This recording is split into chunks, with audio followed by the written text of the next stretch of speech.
Assalamualaikum semuanya. Sebelumnya saya ucapkan terima kasih karena masih terus mengikuti cerita bergambar di channel ini. Dan untuk kawan-kawan yang belum subscribe ke channel ini, dukung saya ya.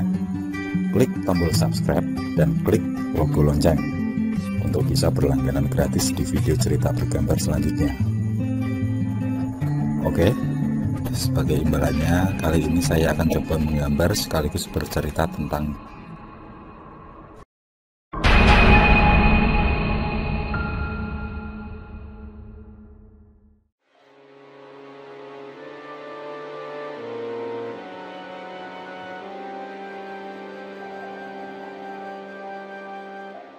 Ibu itu tidak pernah memberikan peringatan sampai 3 kali. Seharusnya kamu itu bisa mengambil pengalaman dari penghuni kos yang dulu sudah ibu usir. Ucap ibu kos dengan nada tinggi, mencoba menarik nafas dalam. Dengan menyilangkan kaki dan kedua tangan, matanya tajam menatap Mario. Mengawasi layaknya elang memburu kelinci, menimbang-nimbang untuk kalimat yang akan dia ucapkan selanjutnya. Mario sadar, dirinya tidak dalam posisi menang untuk menawar lagi dan lagi. Sudah 2 bulan, pembayaran uang kosnya tertunda, dan kali ini peringatan kedua dari ibu kos. Bu Atmi adalah pemilik kos yang begitu telaten merawat ruangan miliknya. Kenyamanan penghuni kos menjadi prinsip utama dalam hidupnya. Di tengah persaingan keras para pemilik kos, Bu Atmi tetap tegas dalam menerapkan peraturan. Harus rapi, bersih, dan satu hal yang penting, disiplin. Terlebih soal pembayaran. Ini bukan panti asuhan, Mario. Bahkan panti asuhan sekalipun butuh dana. Kamu paham? Ucap Bu Atmi menyindir. Mario hanya menundukkan kepalanya, tidak berani menjawab dan memilih bungkam. Mario membenci keadaan saat ini. Coba kamu cari pekerjaan sampingan. Ibu lebih menghargai itu daripada kamu banyak alasan. Ibu tidak peduli dengan permasalahan keluargamu. Jadi, ini kesempatan terakhirmu. Kalau kamu tidak bisa, kamu harus angkat kaki dari kos ini. Itulah ucapan terakhir Bu Atmi sebelum beranjak keluar. Beberapa saat kemudian, Sony, seorang teman kos, menghampiri Mario. Dia menyandarkan dirinya di kursi sofa di depan Mario, di lantai 2. Balkon di mana tempat anak-anak kos selalu bertemu untuk menghabiskan waktu. Sony dianggap lebih dewasa dan menjadi kakak bagi anak kos yang usianya di bawah dirinya.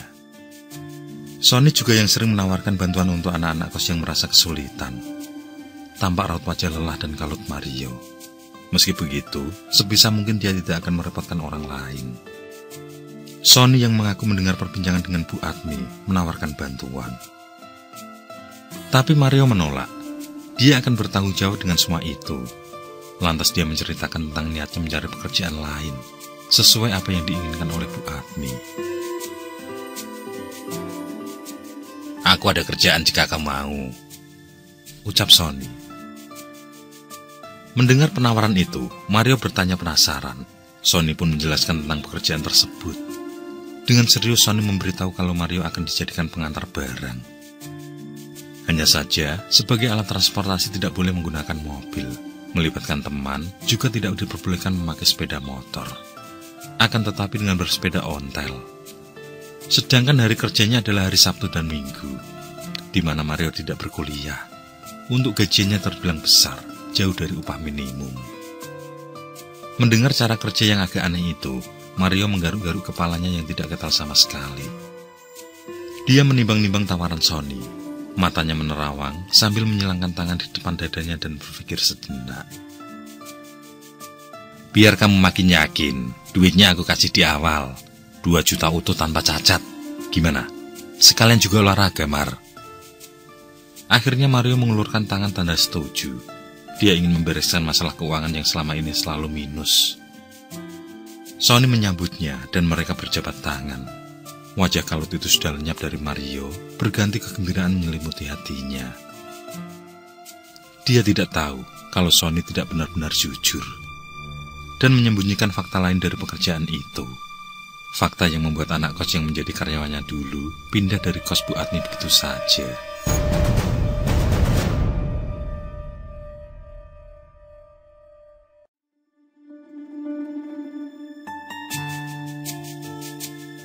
Selepas asar, Mario mendatangi rumah Pak Hadi, salah seorang tetangga kos yang cukup akrab dengannya.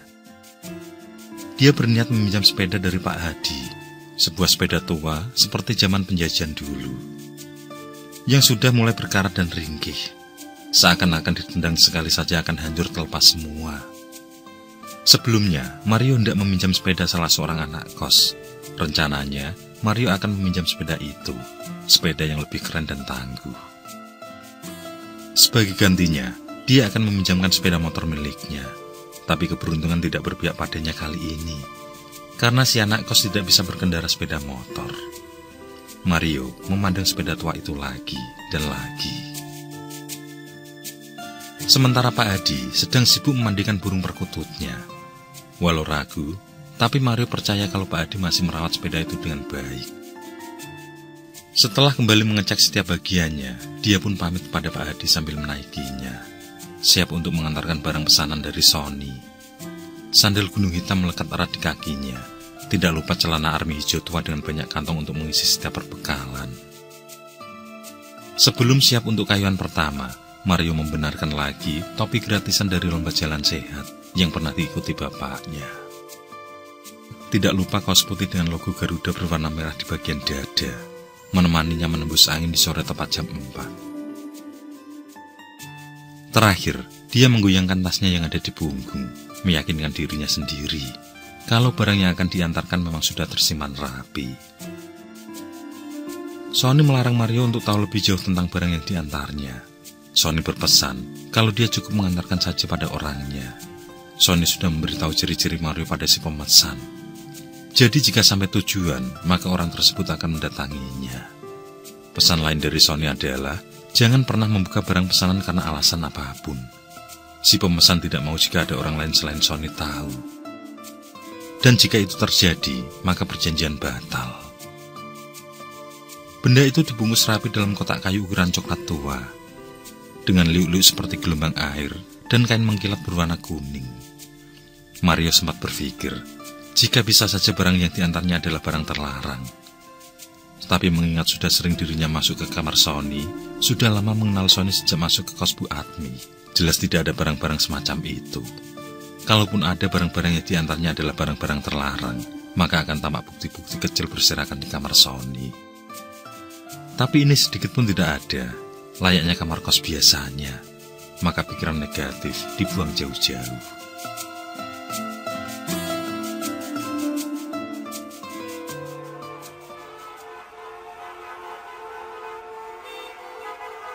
Condong catur ke terminal Jombor Yogyakarta. Di jam 4 sore macet di mana-mana. Sony memang tidak menjelaskan apapun perihal alasan Mario untuk mengantarkan setiap barang menggunakan sepeda. Tapi Mario sadar, mungkin inilah alasannya. Melesat di antara kerumunan mobil dan sepeda motor, jauh lebih praktis dengan memotongnya di jalan-jalan sempit. Cocok menghindari kemacetan lampu merah di simpang 4 Jalan Lingkar Utara yang luar biasa lama. Keringat tidak terasa sudah menjadi bekas-bekas air di baju Mario. Sampai akhirnya tibalah di terminal Jombor. Dirinya menepi. Tidak seberapa lama, seorang bapak parubaya mendekatinya, lalu menanyakan namanya. Setelah memberitahu, ganti Mario bertanya balik, memastikan kalau lelaki tersebut adalah nama tujuannya.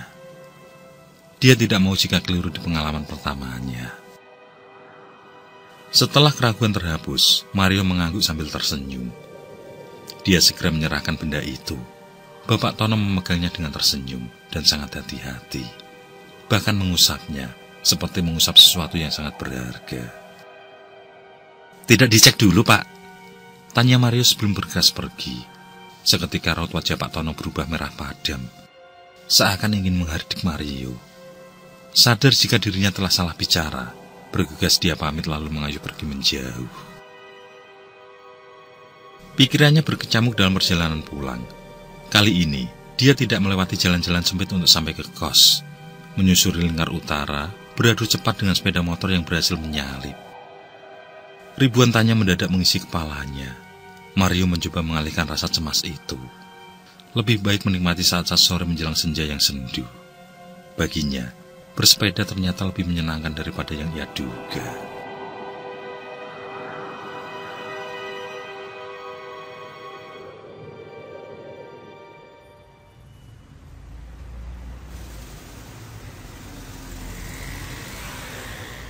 Mario duduk santai di salah satu kedai samping terminal Jombor, menghisap rokok sambil menikmati kopi dan gorengan.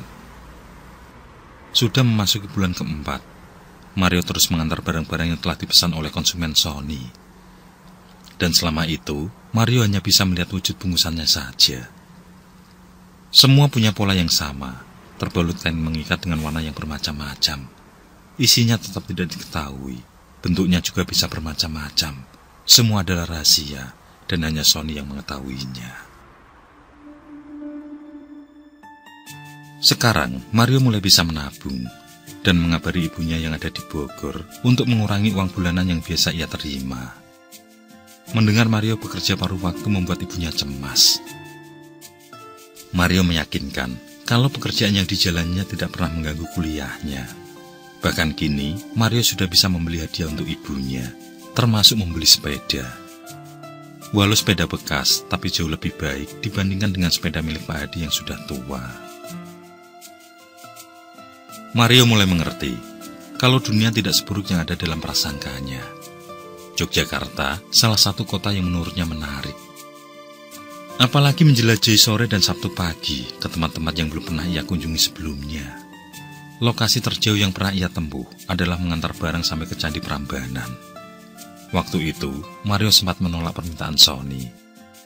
Dirinya merasa kalau Sony mempermainkannya, namun Sony berhasil meyakinkan kalau itu memang permintaan konsumen. Masalahnya bukan pada jarak, tapi pada cara mencapainya. Mario tidak punya pengalaman untuk mencari jalan pintas, sehingga harus berangkat setelah subuh dan melaju di dinginnya pagi. Perjalanan memang tidak selalu menyenangkan. Memaksanya harus menunggu konsumen sampai 2 jam di Candi Prambanan bukanlah hal yang diharapkan. Menatap batu-batu megah yang cantik dan menawan tidaklah ia rasakan menarik, karena bukan dalam rangka wisata. Hingga saat benar-benar terserang rasa suntuk, konsumennya ternyata menunggu di tempat yang salah. Mario ingin meledak marah, tapi ia sadar ia hanyalah seorang kurir, yang mana setiap konsumen yang ia temui tidak pernah menunjukkan wajah ramah yang sesungguhnya. Sejak saat itu, Mario mulai memaklumi jarak yang jauh, tempat yang sulit dijangkau, dan konsumen dengan wajah yang tidak ramah. Semua bisa ia nikmati sebagai bentuk dedikasinya terhadap pekerjaan. Sejenak Mario menghentikan lamunan, lalu membuang puntung rokok agak jauh. Di saat yang bersamaan, sebuah sepeda motor berhenti di depan kedai. Diparkirnya di samping sepeda milik Mario. Si pengendara, seorang berperawakan jangkung berusia sekitar 40 tahun memilih tetap berada di atas motornya. Merasa ada yang aneh, Mario membayar dan langsung keluar. Saat dia bersiap mengayuh sepeda, mendadak lelaki itu menyengkeram kuat tangannya. "Bersiaplah," ucap pria tersebut mulai mengendurkan pegangan tangannya. Mario yang merasa bingung mengibaskan tangan. Begitu terlepas, tanpa bicara apapun ia langsung melaju secepat mungkin. Sesekali menoleh ke belakang, takut kalau lelaki itu mengikutinya. Tapi pria itu hanya terdiam di tempat. Tatapannya pada Mario seolah ada sesuatu yang disembunyikan. Mario sendiri merasa ketakutan. Ia menganggap ada yang salah dengan apa yang diantarnya. Sesampai di kos, Mario duduk untuk merenung. Dia merasa ada hal penting yang disembunyikan Sony. Dia pun berencana untuk menemui Sony. Sebelum ia beranjak, ia terkejut bukan kepalang. Matanya menatap sesuatu yang aneh di sudut ruangan. Pikirannya mulai mencari-nyari jawaban yang tepat, antara percaya atau tidak, antara mimpi atau kenyataan. Perlahan, Mario mengusap kedua matanya berkali-kali. Seorang perempuan dengan gaun putih panjang berdiri tepat di pojokan. Rambut yang panjang bergerak ke sana kemari. Mario sudah tahu jawabannya. tapi pikirannya masih berusaha menyangkalnya. Sejenak kemudian, ketakutan itu semakin menjadi.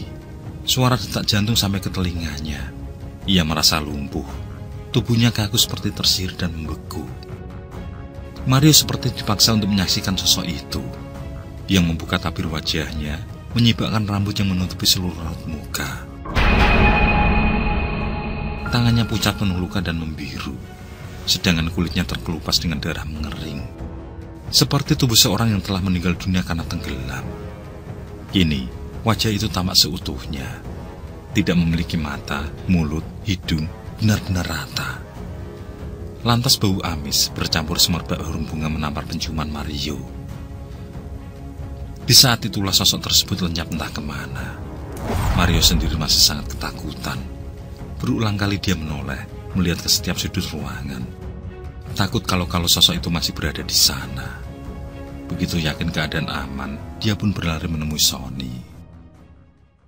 Melihat sikap Mario yang ketakutan, Sony yakin jika ada sesuatu yang telah terjadi. Dia pun memberikan air yang tersedia di meja, lalu menanyakan perihal ketakutan Mario.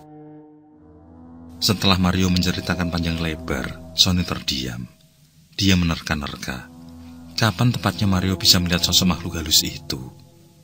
Mulai merunut setiap kejadian yang menurutnya janggal. Apakah kemarin-kemarin ada peristiwa yang menurutmu aneh? Tanya Sony kemudian. Begitu Mario menceritakan tentang seorang lelaki di depan kedai, Sony langsung berkata bahwa lelaki itulah yang telah membuka mata batinnya. Bisa jadi lelaki tersebut berniat menghentikan pekerjaan Mario yang menurutnya berbahaya, karena ada beberapa makhluk halus yang selalu menemani di sepanjang perjalanan. Maksudnya? Mario bertanya sambil memantapkan diri. Rasa takut itu masih memeluknya erat.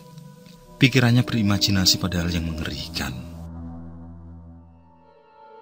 Akhirnya, Sony menceritakan pekerjaannya selama ini. Sebelum mulai menjelaskan, Mario disuruh menengok ke belakang. Seketika ia berteriak, karena melihat dua anak kecil dengan badan penuh luka dan kepala yang tidak utuh. Sony menyuruhnya untuk tenang, meyakinkan Mario untuk mempercayainya kalau dua anak kecil itu tidak berbahaya. Setelah itu, barulah Sony menjelaskan tentang bisnis yang dia jalani, yakni sebagai mitra dari orang-orang yang selalu bersinggungan dengan alam gaib. Sony akan mendapatkan kiriman berupa benda apapun dari orang-orang yang memiliki ilmu kebatinan, yang nantinya benda itu akan diantarkan lagi pada orang yang dituju. Semua benda itu istimewa dengan memiliki sejarahnya sendiri. Sony berdiri lalu membuka lemarinya, penuh dengan benda-benda yang terbungkus rapi oleh kain berwarna mengkilat. Tampak pula ada boneka beruang dengan satu tangannya yang hilang. Kendi air yang terbuat dari tanah liat dengan bekas bercak darah, mata tombak, keris seukuran telapak tangan, juga cincin dengan batu akik berkilauan. Sony masih bertutur bahwa barang-barang tersebut ditempati jiwa-jiwa yang tidak tenang, termasuk pula Dionis bangsa jin. Dia sendiri sebagai mitra yang menjadi tempat penampungan sementara, memastikan semua benda bisa sampai ke pemilik yang asli atau pemilik yang baru. Sedangkan alasannya harus bersepeda adalah jikalau memakai kendaraan bermesin, kemungkinan barang itu rusak besar kalau ada kejadian naas di jalan. Jika sampai terjadi, maka para penghuni gaib akan terlepas dari benda tersebut. Mario tampak kecewa. Dari raut wajahnya, dari gerak tubuhnya, menandakan ia menyesal seperti dibohongi oleh Sony. Sony pun mencegah saat hendak keluar dari kamarnya. Kemudian memberikan penawaran terakhir. Sony akan menutup kembali mata batin Mario meski butuh waktu. Setelah ditutup, beberapa hari ke depan, Mario akan tetap sensitif terhadap kehadiran makhluk halus. Tapi dia tidak akan bisa melihatnya. Sedangkan penawaran inti adalah dengan melipat gandakan gaji, yang semula 2 juta menjadi 4 juta. Mario akhirnya mengambil posisi duduk yang nyaman, melemaskan bahunya, mengatur nafasnya. Pikirannya berganti dari satu hal ke hal lain, dari uang yang belum pernah ia dapatkan, yang bisa saja membuat tabungannya menjadi buncit mulai bulan depan. Sampai pada kenyataan, kalau mulai ke depan, dia tidak akan bekerja sendiri, tapi akan ditemani oleh mereka, sosok yang tak kasat mata. Di sisi lain yang membuat Mario berpikir ulang adalah masalah keluarganya yang ada di Bogor. Bapaknya mulai terlilit hutang, sehingga sulit membiayai kuliahnya. Ibunya mencoba membantu perekonomian keluarga dengan berjualan jajanan di pasar, walau tentu hal itu masih sulit untuk mengirimkan biaya bulanan pada Mario. Dari situlah Mario menyetujui kelanjutan pekerjaannya sebagai kurir jiwa.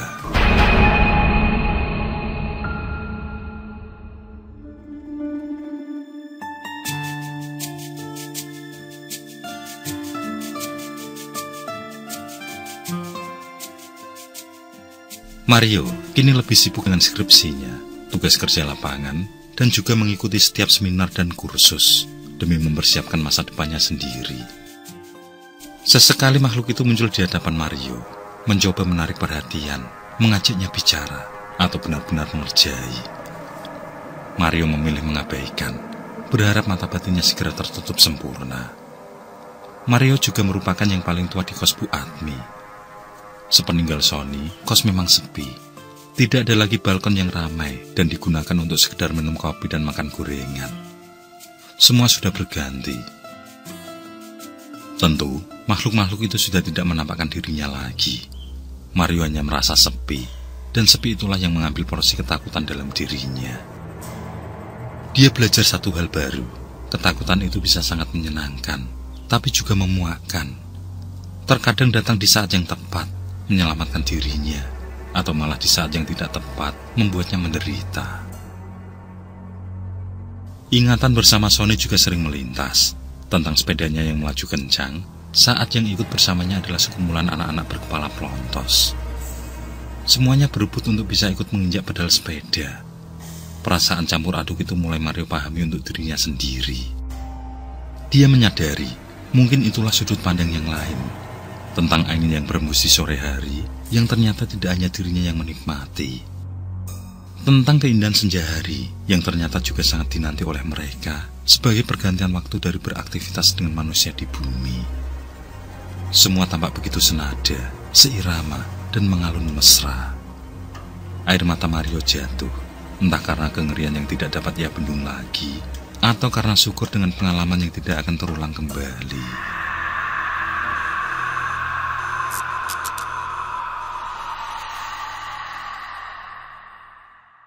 Oke, saya kira cukup cerita kali ini. Untuk cerita-cerita lainnya, silahkan buka di bagian video dalam channel ini, di playlist cerita bergambar. Sekali lagi terima kasih ya. Jangan lupa like, komen, share juga boleh. Dan untuk yang belum subscribe, langsung klik tombol subscribe. Semangat berkarya. Akhirul kalam, wassalamualaikum warahmatullahi wabarakatuh.